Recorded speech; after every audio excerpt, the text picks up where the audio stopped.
For number 4, 12, find the sum of 1. the geometric sequence where the first term is 3, the last term is 46,875, and the common ratio is 5.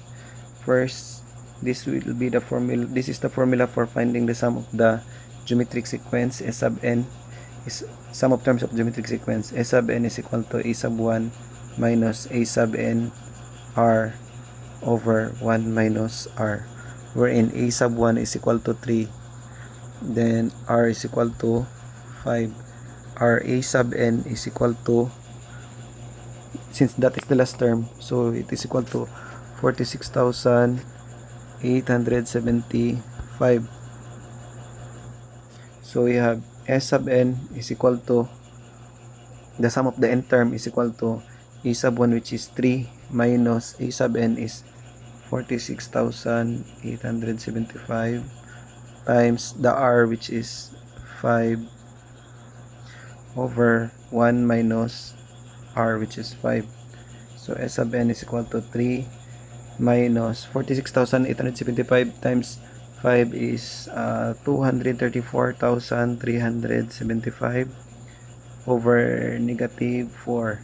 S sub n is equal to negative 234,375 plus 3 is negative 234,372 over negative 4. So S sub n is equal to negative divided by negative is positive. 234,372 is 58,593. So the answer would be 58,593, which is letter A. And now for number 13, find the eighth term of the geometric sequence where the third term is 27. So we're going to solve for a sub 8. So a sub n is equal to a sub 1 r to the power of quantity of n minus 1. So a sub 8 is equal to, we still don't know the value of a sub 1. So first we'll write the r is equal to 3. So since the third term is 27 and the r is equal to 3, we can just do the reverse. So 27 divided by 3 is 9. 9 divided by 3 is 3. Therefore, a sub 1 is equal to 3. So we can now replace a sub 1 with 3. Then replace the r with also 3. Then n is 8. So we have a sub 1 is equal to 3. So you have a sub 8 is equal to 3 times 3 to the power of 7. So 3 times 3 to the power of 7 is 3 to the power of 7 is 2,187. So a sub 8 is equal to 3 times 2,187. So the answer would be 6,561. And that is letter B, 6,561. Okay, let's move to number 14. Which of the following is the sum of all the multiples of 3 from 15 to 48? So the keyword is from. So we'll include 15.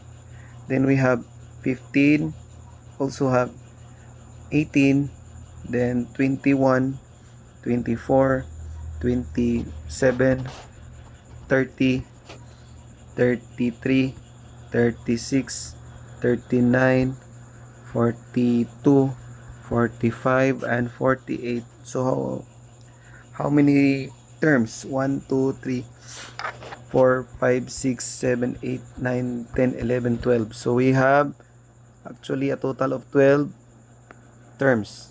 So n is equal to 12.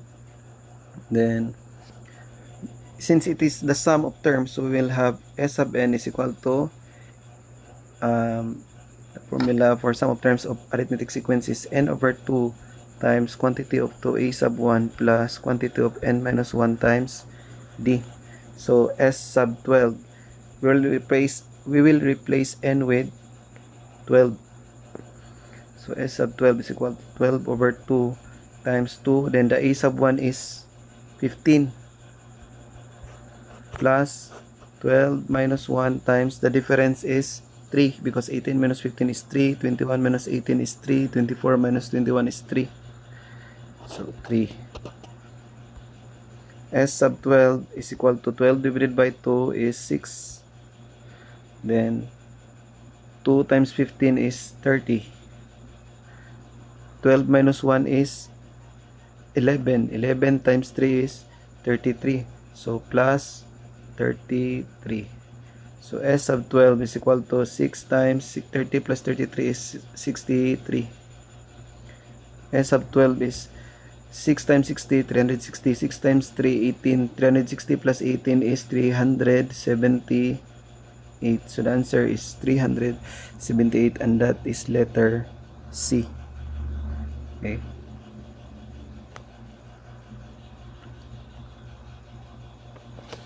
Okay, number 15. What is the seventh term of the sequence whose end term is a sub n is equal to n squared minus 1 over n squared plus 1.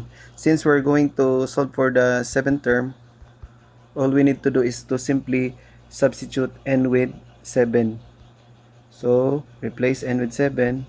So, 7 squared minus 1 over 7 squared plus 1. So, a sub 7 is equal to 49 minus 1 over 49 plus 1. It is equal, a sub 7 is equal to 48 over 50. A sub 7 is, so divide both sides by 2, it becomes 24 over 25. Remember, if the numerator and denominator has only 1 point difference, then it is surely the lowest term. So, a sub 7 is equal to 24 over 25, and that is letter A. Okay, for number 16, what is the end term of the arithmetic sequence? We have 7, 9, 11, 13, 15, and 17. So, first, we will write the formula for finding the end term of arithmetic sequence a sub n is equal to a sub 1 plus quantity of n minus 1 times d. Then we have a sub n wherein a sub 1 is equal to 7. So replace a sub 1 with 7. N minus 1. Then the difference is 9 minus 7 is 2. So a sub n is equal to 7 plus 2 times n equals 2n. 2 times negative 1 is negative 2. So, combine similar terms. So, 2n, 7 minus 2 is positive 5. So, the formula for the end term is a sub n is equal to 2n plus 5. And that is letter D. Then, number 17, what is the end term of the harmonic sequence? 2, 4, 2, 1 over 2, 1 over 4, 1 over 6, 1 over 8. I know in 16 and 17, many students would just do the checking. But what if there is no choices? So, that's why I'm giving you the solution. Because without choices, it will be harder. But since there are choices, we can just simply do the checking.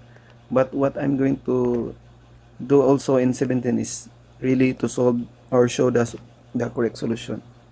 So, we have 1/2 and 1/4, 1 over 6, and 1 over 8. We all know that harmonic sequence is a sequence whose reciprocal is the arithmetic sequence. So we will just reciprocate. 1 over 2 becomes 2 over 1. 1 over 4 becomes 4 over 1. 1 over 6 becomes 6 over 1.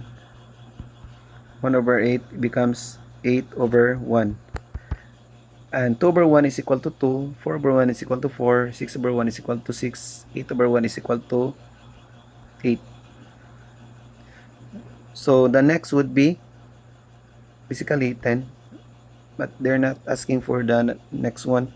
So we're gonna write the formula a sub n is equal to a sub 1 plus quantity of n minus 1 times d. A sub n is equal to, the a sub 1 is 2 plus n minus 1 times the d is 4 minus 2, 2, 6 minus 4, 2. So d is equal to 2. So a sub n is equal to 2 plus 2 times n 2n, 2 times negative 1, negative 2. A sub n is equal to 2n. 2 minus 2 is 0. So a sub n is equal to 2n. So this will be the formula for the arithmetic sequence. But since we have to reciprocate this one again, so when it comes back to being harmonic sequence, it should be equal to 1 over 2n. The reciprocal of 2n is 1 over 2n. So the answer would be letter C.